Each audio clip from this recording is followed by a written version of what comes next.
The boos at Derby weren't just noise, they felt like a line being crossed, a full away end, singing relentlessly, met by a Birmingham City side that couldn't manage a single shot on target in a 1-0 defeat. This wasn't just a bad day at the office, it felt like a warning. And when Chris Davies admitted after the match that he's been under pressure since the day I took the job, it stopped being speculation, it became reality. Knighthead didn't invest in a side drifting in mid-table, yet here Birmingham are 10 points off the playoffs with just 7 games left.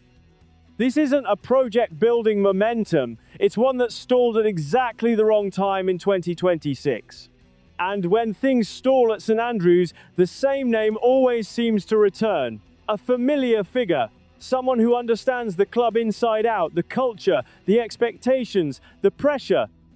A former player, a youth coach, even a caretaker in difficult moments. Lee Carsley isn't just another option, he's part of the club's recent identity. His change of representation and clear openness to a return to club football couldn't have come at a more telling moment. While Davies is trying to steady an uncertain campaign, Carsley's profile is rising again. Success with England's under-21s, European honours, a reputation for structured, intelligent football. But the real question remains, does that translate to the grind of the Championship? This is a league where promotion isn't driven by philosophy alone. It's about results, resilience, and finding ways to win when systems break down. At the centre of it all is Carsley himself, and that's where things become complicated.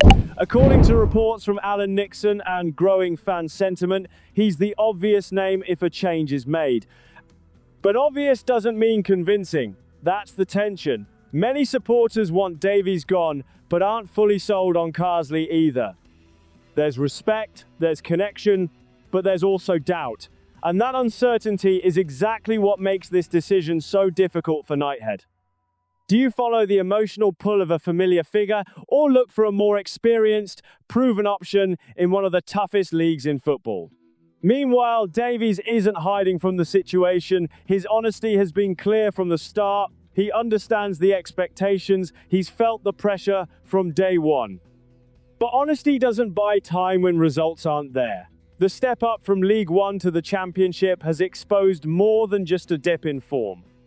The system that once controlled matches now struggles to create chances. The lack of shots on target isn't just a stat, it's a warning sign. And while Davies searches for answers, Carsley's availability starts to feel less like coincidence and more like timing. Add in his previous comments about Birmingham being a long-term ambition, and suddenly, this isn't just a possible appointment, it feels like a turning point in the club's direction. A long-term project for one man or the end of the road for another. So here's the question every Birmingham fan is asking themselves right now. Is Lee Carsley the man to take the club back to the Premier League, or are we clinging to familiarity because nothing else feels certain? And if Chris Davies were to go tomorrow, who actually deserves the job?